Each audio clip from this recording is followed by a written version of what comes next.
4월 24일 새벽 예배를 시작하겠습니다.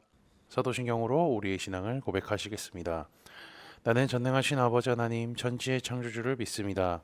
나는 그의 유일하신 아들 우리 주 예수 그리스도를 믿습니다. 그는 성령으로 잉태되어 동정녀 마리아에게서 나시고 본디오 빌라도에게 고난을 받아 십자가에 못 박혀 죽으시고 장사된 지 사흘 만에 죽은 자 가운데서 다시 살아나셨으며 하늘에 오르시어 전능하신 아버지 하나님 우편에 앉아 계시다가 거기로부터 살아있는 자와 죽은 자를 심판하러 오십니다. 나는 성령을 믿으며 거룩한 공교회와 성도의 교제와 죄를 용서받는 것과 몸의 부활과 영생을 믿습니다. 아멘. 다 함께 찬송가 502장 찬양하시겠습니다.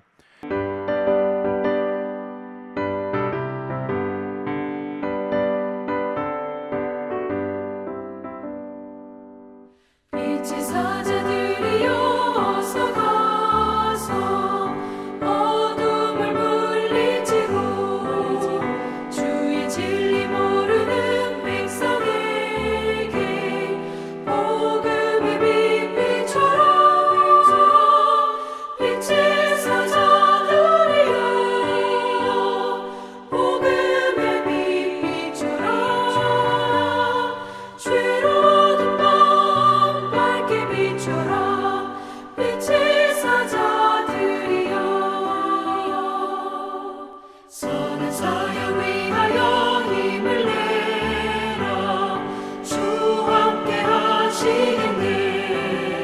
주의 크신 사랑을 전파하며 복음의 빛 비춰라.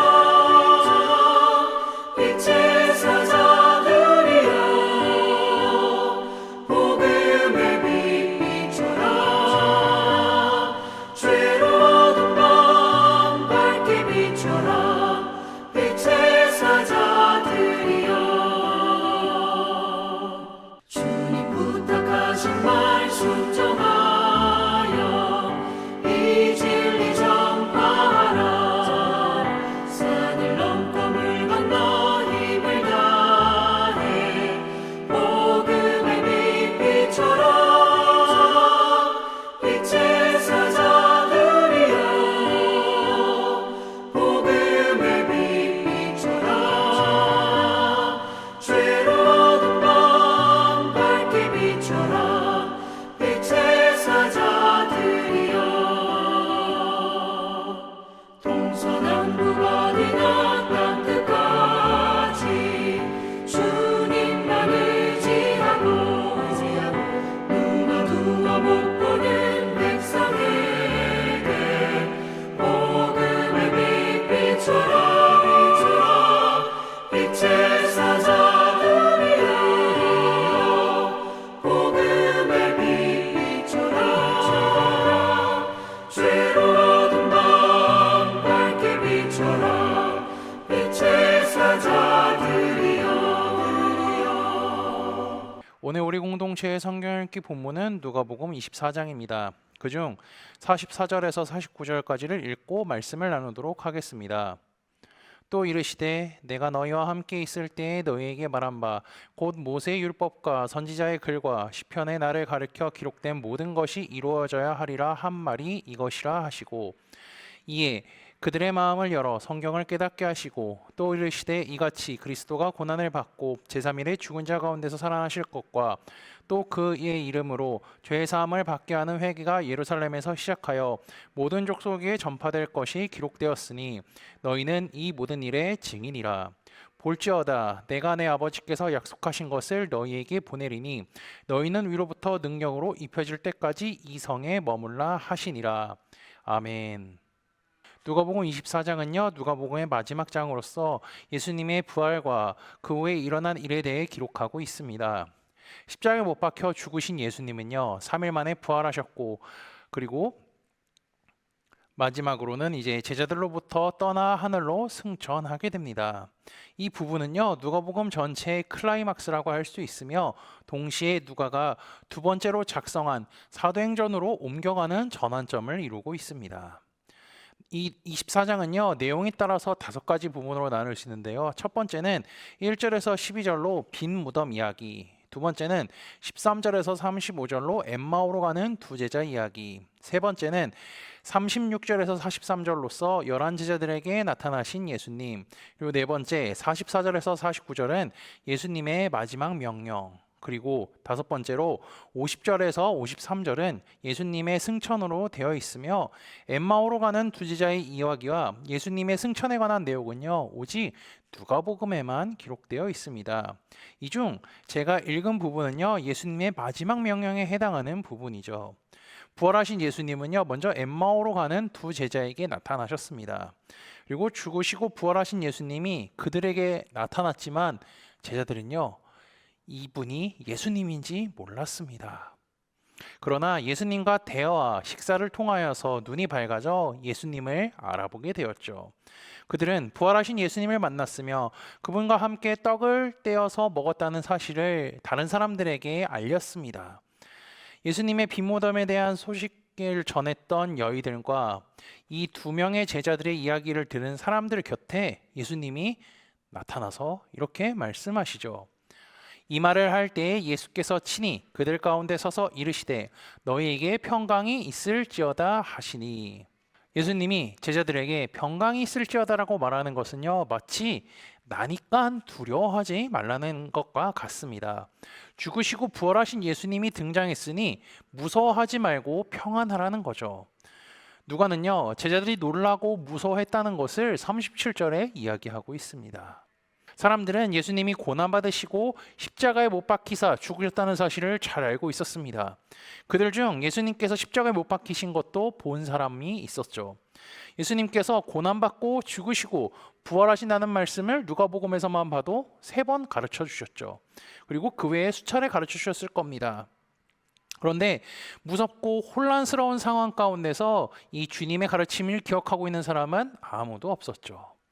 그래서 예수님은요 자신의 손과 발을 보라고 내미십니다. 그리고 자신의 몸을 만져보라고 합니다. 그러면서 자신이 부활하셨다고 말씀하셨죠. 그것뿐만이 아니라 음식 먹으시는 것까지 보여주시면서 육체의 완전한 부활을 몸소 보여주셨습니다. 예수님은 자신이 죽으시고 부활하신 것에 대해서 이렇게 표현하죠. 또 이르시되 내가 너희와 함께 있을 때에 너에게 말한 바 곧 모세의 율법과 선지자의 글과 시편의 날을 가리켜 기록된 모든 것이 이루어져야 하리라 한 말이 이것이라 하시고, 하나님께서 모세의 율법과 여러 선지자를 통하여 말씀하여 주신 메시아가 자신임을 가리키고 있으며 이것은 또한 그 성경의 말들이 예수님을 통하여서 이루어져야 함을 강조하고 있죠. 실제로 예수님은요 하나님께서 구약 성경을 통해 하신 말씀을 다 이루신 분입니다. 주님의 말씀을 통하여서 11제자들과 그곳에 있던 자들의 마음이 이제 활짝 열리게 됩니다. 이것은요 마치 엠마오로 가던 두 제자가 주님께서 축사하시고 떡을 떼어 줘서 먹었을 때에 눈이 밝아진 것과 같은 현상이라고 할 수 있습니다. 예수님은 그들에게 성경 말씀을 깨달아 알 수 있게끔 마음을 열게 하신 거죠. 예수님은 마음을 열어서 성경을 깨닫게 된 그들에게 그리스도의 고난과 죽음, 부활을 언급하면서 예수 그리스도를 통하여서 죄사함을 받을 수 있다라고 가르쳐 주십니다. 그리고 이 모든 사실을 온 민족에게 전파하라고 명령하시죠. 쉽게 정리하면요, 복음을 온 세상에 전하라는 겁니다. 마태복음 28장 19절도 보면 동일한 명령이 주어진 것을 우리는 잘 알 수 있습니다. 그리고 주님의 가르침을 받은 자들이 이 모든 일에 증인이 되라고 말씀하시죠. 이에 그들은요 복음의 증인이 되어야 합니다. 이 말씀은 누가복음과 이어진 사도행전 1장에도 동일하게 언급이 되어 있습니다. 오직 성령이 너희에게 임하시면 너희가 권능을 받고 예루살렘과 온 유대와 사마리아와 땅끝까지 이르러 내 증인이 되리라 하시니라. 그리고 예수님의 공생의 활동과 그의 부활에 대한 이 모든 일에 대한 증인들의 이야기가 사도행전에 이어서 펼쳐지고 있는 것입니다. 그리고 49절에 주님이 이 증인들에게 한 가지 선물을 준다고 약속하시죠. 이것은 하나님께서 주신다고 하신 약속이며 이것이 사도행전 2장에 기록된 제자들이 받는 성령이라고 할 수 있습니다. 그리고 주님은요 성령을 받을 때까지 예루살렘에 머물라 말씀하셨죠. 예수님은 이러한 가르침을 마치고 그들과 함께 베다니에 가서 제자들을 향하여서 축복합니다. 그리고 그들을 축복하고 난 뒤에 예수님은 하늘로 승천하시죠. 11제자들과 사람들은요, 예수님의 마지막 명령을 받았으며 그분이 승천하신 것을 눈으로 직접 보았습니다. 그리고 그 사람들은 큰 기쁨을 갖고 예루살렘으로 돌아가 성전에서 하나님을 찬양하며 예배했습니다. 누가복음의 마지막 장면, 성전에서 찬양하고 예배했습니다. 성전이 나오죠. 네, 누가복음 1장을 보면요, 첫 배경의 장소가 어디냐면 성전입니다. 누가복음은 이렇게 성전으로 시작해서 이제 성전으로 끝나지만 이들의 이야기는 여기서 끝이 아닙니다. 사도행전으로 이어지죠. 복음의 증인으로 살라는 사명을 받음과 동시에 이들은 주님의 말씀을 끝까지 지키며 살아갑니다. 성령을 주시겠다는 말씀을 기억하여 기다렸다가 성령을 받고 그 이후에는 어떻게 하죠? 성령 충만함으로 복음을 전하며 살아갑니다. 이들은 복음의 증인으로 살아가는데 불편하거나 두려워하지 않습니다. 오히려 기뻐했습니다. 그래서 큰 기쁨을 가지고 예루살렘으로 돌아왔다는 거죠. 이것은요, 복음의 진정한 기쁨이 무엇인지 깨달았기 때문에 이들이 기뻐할 수 있었던 것입니다. 죽으시고 부활하신 예수님이 제자들 앞에 나타나사 성경 말씀의 진리를 깨닫게 하시고 증인들의 삶을 살라고 말씀하셨죠. 복음의 증인으로 살아라. 이것은요, 이 제자들에게만 해당되는 것이 아니라 예수님을 믿고 하나님의 자녀가 된 모든 사람에게 동일하게 적용됩니다. 게다가 이들은요, 주님께서 승천하시고 다시 오실 것이라는 가르침도 기억하고 있었습니다. 누가복음에 이 주님이 가르쳤다는 것을 우리는 지난 새벽 말씀 때 나눴죠. 그렇기에 기쁨으로 살아갔습니다. 하늘로 올라가신 주님이 다시 오실 것이라는 확신을 갖고 살았기 때문이죠. 예수님의 제자들이 기쁘게 복음의 증인으로 살아갔던 것과 같이 우리 코너스톤 형제자매들도 복음의 증인된 삶을 살아가시기를 주님의 이름으로 축복합니다. 다 함께 찬송가 505장 찬양하시겠습니다. 온 세상 위하여 나 복음 전하리. 만 백성 모두 나와서 주 말씀 들으라. 죄 중에 빠져서 헤매는 자들아, 주님의 음성 듣고서 너 구원받으라. 전하고 기도해 매일 증인 되리라. 세상 모든 사람 다 듣고 그 사랑 알도록. 온 세상 위하여 이 복음 전하리.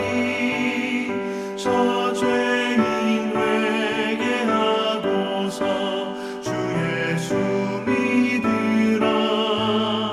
이 세상 구하려 주 돌아가신 것 나 증거하지 않으면 그 사람 모르리.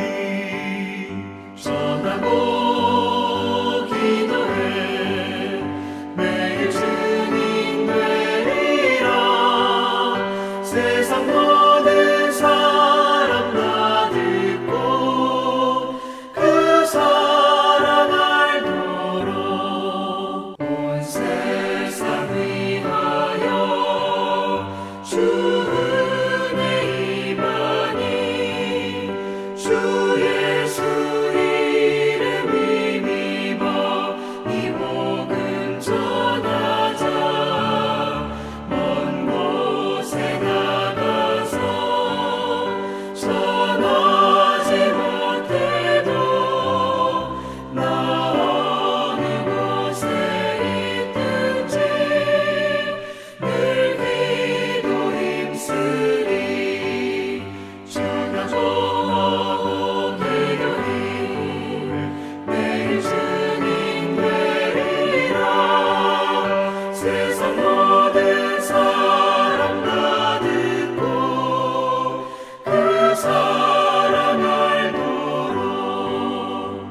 함께 기도하시겠습니다.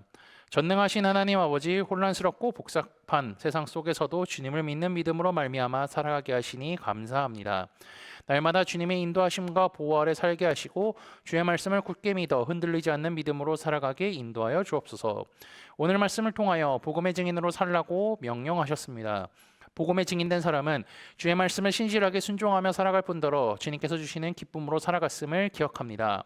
아울러 예수 그리스도를 믿는 자들은 모두 증인된 삶을 살라고 하셨으니 우리도 복음의 증인으로 살아가게 하시며 아버지께서 주시는 기쁨으로 말미암아 주님을 기쁘게 찬송하며 살아가게 인도하여 주옵소서. 지난주 말씀을 기억하며 기도합니다. 6월절, 무교절, 초실절 기념감사 예배를 통하여서 예수 그리스도의 고난, 죽음, 부활을 기억할 수 있게 하시니 감사합니다. 하나님께서 구약 성경의 절기가 이스라엘의 죄를 처리해 주시기 위해서 존재하는 것뿐만이 아닌 온 인류의 죄를 처리해 주시기 위해 하나님께서 보내신 독생자 예수 그리스도를 의미함을 깨닫게 하시니 감사합니다. 우리의 죄를 죽으시고 부활하신 예수님을 날마다 생각하게 하시며 다시 오실 주님을 소망하며 살아가는 코너스톤 믿음의 형제자매들이 되도록 인도하여 주옵소서. 예수 그리스도의 이름으로 기도합니다. 아멘. 이 시간 합심으로 기도할 제목들을 나눕니다. 먼저 형제 자매들의 고통을 위해 기도하시고요. 복음을 듣고 구원받는 사람이 많아지기를 위해 기도하시기 바랍니다.